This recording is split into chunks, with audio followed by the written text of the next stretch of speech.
नमस्कार, मैं हूं अनीता। बहुत स्वागत है आपका हमारे खास show one India multiple growth opportunities में, जहां हम चर्चा करेंगे भारतीय अर्थव्यवस्था की ग्रोथ पोटेंशियल और निवेश के नए अवसरों पर। क्या भारतीय मार्केट में अमेरिका जैसे विकसित देशों से अलग संभावनाएं हैं? कैसे लार्ज, मिड और स्मॉल कैप में बैलेंस निवेश से आप जोखिम को मैनेज करते हुए अच्छी ग्रोथ पा सकते हैं? और कौन से उभरते सेक्टर्स हैं जो भारत के भविष्य की कहानी लिख रहे हैं? साथ ही जानेंगे कि मेक इन इंडिया और आत्मनिर्भर भारत जैसी सरकारी पहल ने किस तरह से निवेश के नए रास्ते खोले हैं। मल्टी कैप फंड्स और उनके हर सेगमेंट में निवेश का फायदा उठाने की रणनीतियों पर भी करेंगे विस्तार से चर्चा। मैं आपको बता दूं कि हाल ही में ग्रो म्यूचुअल फंड ने grow multi cap fund introduce किया है। इसका एनएफओ पीरियड 26 नवंबर से 10 दिसंबर तक है। ये एक ओपन एंडेड इक्विटी स्कीम है जो लार्ज कैप, मिड कैप और स्मॉल कैप स्टॉक में निवेश करेगा। तो जुड़े रहिए हमारे साथ, क्योंकि ये शो है आपके फाइनेंशियल ग्रोथ का साथी। चर्चा के लिए हमारे साथ स्टूडियो में हमारे साथ मेहमान जुड़ रहे हैं गजेंद्र कोठारी जी, जो कि को फाउंडर है एटिका वेल्थ के, और साथ ही केवी रामास्वामी जी, जो कि डायरेक्टर हैं quadratic financial service private limited के। हमारे दोनों ही मेहमानों का स्वागत करना चाहेंगे।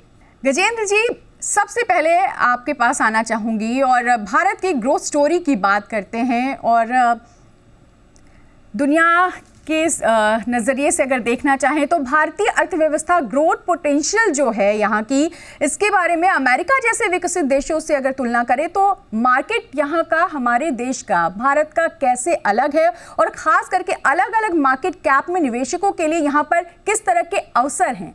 बिल्कुल अनीता जी, धन्यवाद। भारत की जब हम बात करें तो भारत इतना विशाल देश है कि उसमें 40-50 कंट्रीज़ आ सकती है। हर स्टेट अपने आप में, बहुत यूरोपियन कंट्रीज़ और अमेरिका की जो स्टेट्स है उसके इतनी बड़ी साइज़ है एक एक स्टेट्स की। और हम नॉर्थ ईस्ट, साउथ वेस्ट की बात करें तो इतनी डाइवर्सिटी है हमारे देश में। अलग अलग भाषाएं, खान पान सब अलग है, रहने की व्यवस्था, त्यौहार वगैरह भी हम लें तो हर जो एक एक स्टेट अपने आप में बहुत बड़ी अपॉर्चुनिटी है। और इंडिया और अमेरिका के हम वैसे कंपैरिजन नहीं कर सकते हैं, क्योंकि इंडिया बहुत अभी डेवलपिंग नेशन है। यूएस ऑलरेडी एक डेवलप्ड नेशन है। हम यूएस से अगर हम कंपेयर करें, इंफ्रास्ट्रक्चर ले लें या हम और भी सारी चीज़ें ले लें, तो हम 20-25 साल पीछे हैं। बट बिकॉज टेक्नोलॉजी बहुत रफ्तार से बढ़ रही है तो शायद ये गैप हम बहुत जल्दी कवर कर लें।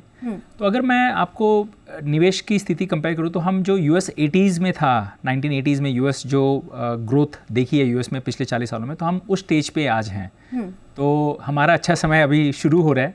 बिल्कुल आने वाले 10-15-20 सालों में मुझे लगता है, बिकॉज भारत एक इमर्जिंग इकोनॉमी है, ग्रोथ पोटेंशियल है, यंग पॉपुलेशन है और बहुत एम्बिशन है, आत्मनिर्भरता जो आपने बताई कि हम सब एक डेवलप नेशन की तरफ 2047 तक हमारे जो प्रधानमंत्री जी का एक वो है विजन रहा है कि in 100 years can we become develop nation. तो आई थिंक नेक्स्ट 25 years में काम बहुत होना है और ग्रोथ बहुत आनी है। और एज ए निवेशक हम इस ग्रोथ का कैसा फ़ायदा उठा सकते हैं? I think India presents a very good opportunity. Bharat बहुत अच्छा एक निवेश के हिसाब से एज ए कंट्री बहुत अच्छा विकल्प हमारे सामने है। तो आई एम वेरी बुलिश। मैं बहुत बहुत सारी उम्मीदें हैं भारत से और हमारे जो भी नवयुवक हैं, तो I am very optimist about this. बिल्कुल।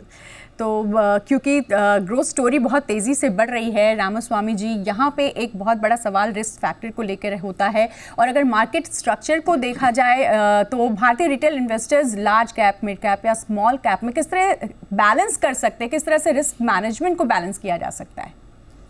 मार्केट स्ट्रक्चर जब बोलते हैं तो मार्केट स्ट्रक्चर में दो तरीके के स्ट्रक्चर होते हैं। एक जो है जो लॉन्ग टर्म इन्वेस्टर्स हैं और एक जो है जो लॉन्ग टर्म में नहीं है।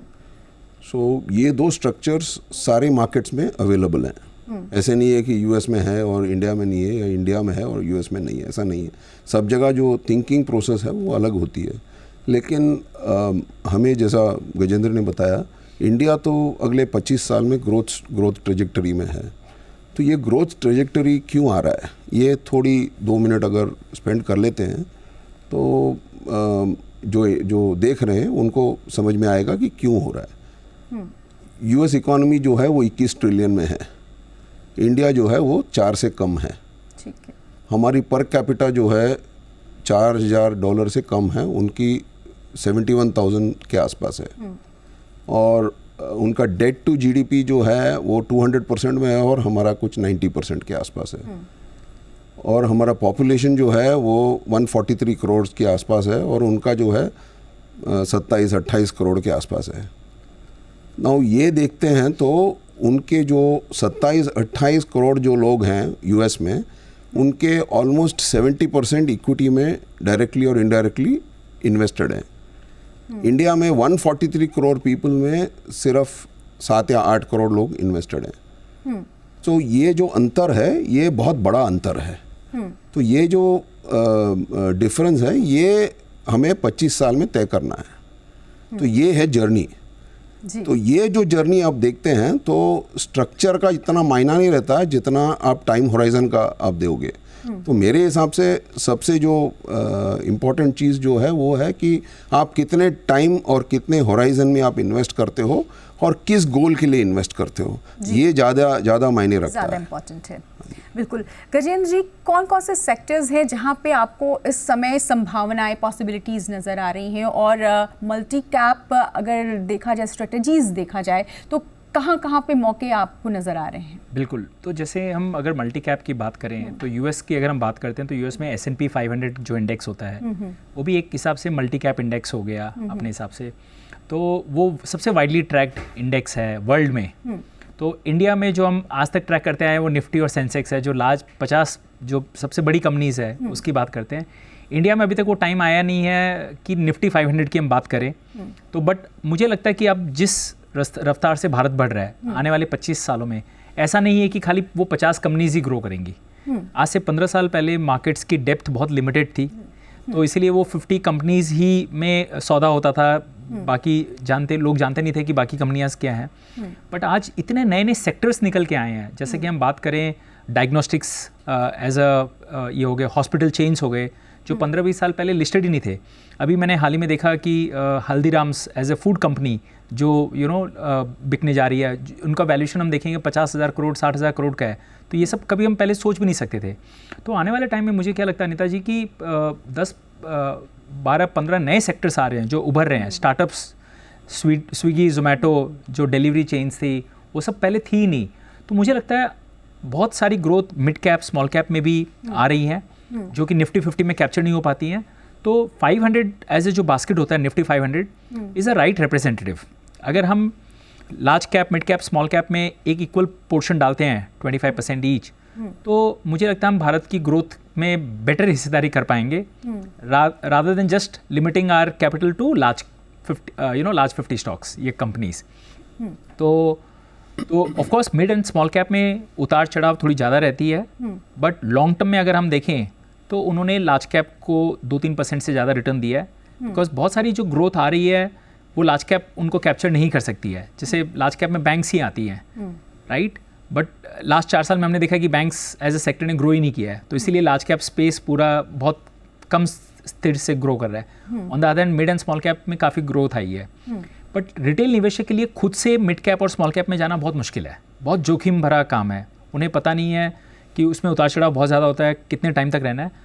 मल्टी कैप एक ऐसी स्ट्रैटेजी होती है जिसमें अगर हम सब में रहते हैं तो आप 10-15-20 साल तक बाय एंड होल्ड करके बैठ सकते हैं। कभी लार्ज कैप चलेगा, कभी मिड कैप चलेगा, कभी स्मॉल कैप चलेगा, बट ओवरऑल आपको एक मार्केट रिटर्न मिल जाएगा विच मेरे हिसाब से जो अगर हम पिछले 10-15 साल का हिस्ट्री देखें 12 से 15% के बीच में आपको एक रिजल्ट, आपको एक ग्रोथ मिलती है, जो कि मेरे हिसाब से एक रिटेल निवेशक के लिए बहुत बढ़िया ग्रोथ है। और पावर ऑफ कंपाउंडिंग अगर हम 15 साल तक कर सकते हैं तो अच्छी वेल्थ बन सकती है। बिल्कुल। रामास्वामी जी, देश के युवाओं की अगर बात करें तो क्योंकि देश युवाओं का है और इस वक्त बहुत तेज़ी से ग्रोथ हो रही है, तो इसके पीछे युवा भी कहीं ना कहीं अपनी बड़ी भूमिका निभाते हैं। कैसे वो ग्रोथ इंजन बन सकते हैं और ख़ास करके मिड कैप और स्मॉल कैप कंपनीज़ की क्या भूमिका हो सकती है? ये आपने बहुत एक इम्पॉर्टेंट क्वेश्चन पूछा है, लेकिन ये जो प्रश्न जो है इसके पहले आपको थोड़ा प्रीएम्बल देना पड़ेगा कि यंगस्टर्स जो हैं या तो जो युवक हैं वो क्यों इम्पोर्टेंट हैं? आप 143 करोड़ पीपल में से आज 29% 30 से कम हैं, which means about 43 crore people are 30 से कम उम्र के हैं, और वो उसमें से 50% समझ लो आज के दिन में काम शुरू कर रहे हैं और अर्निंग शुरू करेंगे, तो उनका आमदनी आएगा, वो एक्सपेंडिचर में जाएगा, थोड़ा सेविंग्स में जाएगा, इन्वेस्टमेंट में जाएगा, तो ये एक साइकिल अलग से है। दूसरा जो है वो स्पेंडिंग भी करेंगे, तो उसमें कंजम्पशन भी आएगा और वो लार्जर लेवल पे बड़ा होता है, तो ये एक हिस्सा है। दूसरा हिस्सा जो है पिछले 25 साल में हमने देखा है कि जब 2% इक्विटी पार्टिसिपेशन था, वहाँ से आज 8-9% पे आ गए हैं। तो ये जो ग्रोथ हुआ ये किस वजह से हुआ? ये ज़्यादातर SIP के थ्रू जो पार्टिसिपेशन हुआ है, ये सबसे ज़्यादा इम्पोर्टेंट चीज़ है। ये इसके वजह से क्या हुआ है कि मार्केट्स में स्टेबिलिटी आई है, क्योंकि जब मार्केट गिरता है, जब कोई एक हिस्सा वो FIIs हो या DIIs हो या और कोई जब बेचता है, तो उसको खरीदने के लिए कोई होना चाहिए, तो वो ये जो युवा शक्ति है ये कर पाएगी आगे, ये एक है। दूसरा सबसे इम्पोर्टेंट पार्ट ये है कि शॉर्ट टर्म में अगर आप करते हैं तो उसका जो खामियाजा है वो तो भुगतना पड़ेगा, लेकिन आप लंबे टाइम के लिए करते हैं तो 2 फ़ायदे होते हैं। एक तो है कि आप हॉलीडे पे जा सकते हैं, आप स्कीइंग कर सकते हैं, आप हॉकी खेल सकते हैं, फुटबॉल खेल सकते हैं, और फिर भी आपका पैसा बढ़ रहा है, तो ये एक बड़ा हिस्सा है। दूसरा सबसे बड़ा जो आज के दिन में ट्रिगर है कि लोग को हॉलीडे जाना पसंद है, लेकिन खर्चा करना तो अच्छी बात है, लेकिन खर्चे के लिए प्रोविज़न करना भी बहुत ज़रूरी है। तो मैं एक ही दरख्वास्त करूँगा जो यंगस्टर्स हैं कि आप अर्निंग करिए, स्पेंडिंग करिए, लेकिन इन्वेस्टमेंट ज़रूर करिए, और उसका एक मापदंड रखिए, एक 20%, 25% आपका जो इनकम है उसका इन्वेस्टमेंट करिए, और वो लंबे समय के लिए करिए। क्योंकि गजेंद्र और मैं, हम लोग 30 साल से SIP कर रहे हैं जी, 30 साल से, बिल्कुल। तो हमने देखा है कि एवोल्यूशन कैसे होता है, और हम तो फ्री रहते हैं ज़्यादातर, हमें वो 9:15 से 3:30 तक बैठने की ज़रूरत नहीं है पैसा बनाने के लिए। बिल्कुल, यानी आपका कहना है कि सही समय पर आपने अगर इन्वेस्ट किया तो आपको उसका फ़ायदा भविष्य में होगा, और हमारे देश का जो युवा जनरेशन है ये सही मौका है उसके लिए कि वो इन्वेस्टमेंट में ध्यान दे। हाँ जी, बिल्कुल। चलिए आगे बढ़ते हैं और बात कर लेते हैं सरकारी पहलों की। सरकार की तरफ से कई ऐसी योजनाएं हैं, आत्मनिर्भर भारत है, मेक इन इंडिया है। अगर इनकी बात करें तो कैसे ये देश की ग्रोथ स्टोरी को सपोर्ट कर रहे हैं, और साथ ही साथ जानना चाहेंगे अलग अलग सेगमेंट्स में निवेश के किस तरह के अवसर पैदा कर रहे हैं। बिल्कुल अनीता जी, देखिए 2003 से 2007 में भी भारत में तेज़ी आई थी। उस वक्त भी हम शाइनिंग इंडिया की बात कर रहे थे, बट मैंने देखा कि किसी भी देश का विकास के लिए सबसे ज़्यादा ज़रूरी है देश की इंफ्रास्ट्रक्चर व्यवस्था। अगर रोड्स नहीं है, रेलवेज़ नहीं है, पोर्ट्स नहीं है, इलेक्ट्रिसिटी नहीं है, तो हम ये जितनी भी बड़ी बड़ी बातें कर लें वो नहीं हो सकती है, क्योंकि फिजिकल इंफ्रास्ट्रक्चर नहीं है हमारे पास। कठिनाइयाँ आती है, रोड ब्लॉक्स आते हैं। पिछले 10 सालों में हमने ये देखा है कि सरकार ने इस जो ये चैलेंज थी सबसे बड़ी, इसको हमने हेड ऑन टैकल किया है। जो हम ग्रोथ देखे हैं इस स्पेस में, मुंबई दिल्ली हाईवे कॉरिडोर, या मुंबई में रहते हैं, मुंबई के इतने सारे प्रोजेक्ट्स हमने जो सी लिंक्स वगैरह देखे हैं, लार्जेस्ट सी टनल वगैरह, तो आई थिंक इनसे खाली इंफ्रास्ट्रक्चर में वृद्धि नहीं होती, रियल एस्टेट में भी बहुत ग्रोथ आती है, और बाकी जो छोटे छोटे सेक्टर्स हैं सब में एक मल्टीप्लायर इफेक्ट आता है। तो मुझे लगता है, और खासकर मेक इन इंडिया, तो इससे रोज़गारी मिलती है। पिछले 15 साल पहले तो हम मैन्युफैक्चरिंग लगभग भूल से गए थे, हम हर चीज़ चाइना पे डिपेंडेंट थे, वर्ल्ड पे डिपेंडेंट थे, हमारे इंपोर्ट्स बिल बहुत हाई थे। बट पिछले 10 साल में गवर्नमेंट ने काफ़ी ये एक विजन तैयार किया कि हमें इंडिया में बनाना चाहिए और इंडिया से एक्सपोर्ट करना चाहिए। काफ़ी कंपनीज़ को बुला रहे हैं, एप्पल इंडिया में प्रोड्यूस कर रहे हैं, जैसे आईफोन रिलीज़ होता है नेक्स्ट डे अपने को अब इंडिया में मिल रहा है।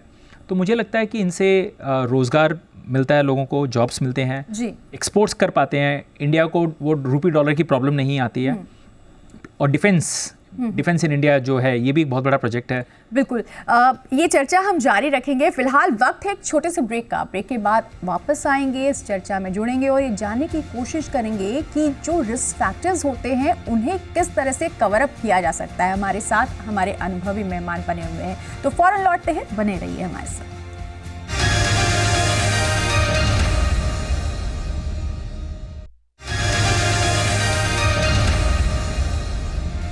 ब्रेक के बाद आपका स्वागत है। आप देख रहे हैं हमारा खास show one India multiple growth opportunities, जहां हम चर्चा कर रहे हैं भारतीय अर्थव्यवस्था के ग्रोथ पोटेंशियल और निवेश के नए अवसरों की। रामास्वामी जी, जानना चाहेंगे, भारत को आत्मनिर्भर बनाने के लिए निवेश की कई ऐसी पॉलिसीज आई हैं, लेकिन अगर बात करें सनराइजर सेक्टर्स की, तो वो कौन कौन से सेक्टर्स हैं जहां पर निवेशकों को फोकस करना चाहिए?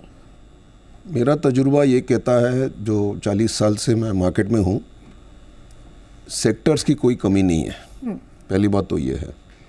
दूसरी बात, जो नए सेक्टर्स की बात करते हैं तो उसमें एग्रीकल्चर एक होता है जो अभी तक लार्जली निगलेक्टेड है। प्रीएम्प्टिव फार्मा एक बड़ा सेक्टर उभर के आ रहा है।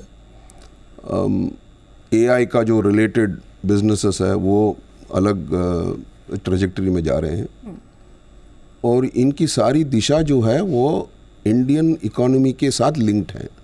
तो इससे ये होता है कि जब इंडिया ग्रो करेगी तो ये सेक्टर्स भी ग्रो करेंगे।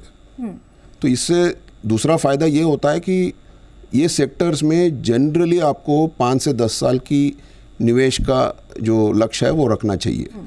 तो ये जो सेक्टर्स हैं, ये जो मैच्योरिटी आएंगे वो 5-10 साल के बाद आएगी।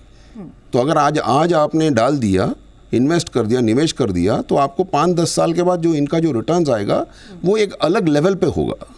ये हमने पिछले 40 साल से जाना है। जब आईटी आई थी तो यही हुआ, जब फार्मा आई थी, जब क्रैम्स आया, बाकी आए, तो यही हुआ।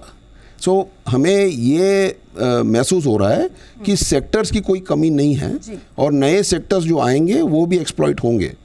लेकिन दिक्कत कहाँ आती है वो मैं बता देता हूँ पहले ही, बिकॉज ये भी जानना ज़रूरी है, क्योंकि ड्राइविंग करते समय आपको रूल्स भी फॉलो करनी पड़ेगी। बिल्कुल, खतरे भी जानना ज़रूरी है।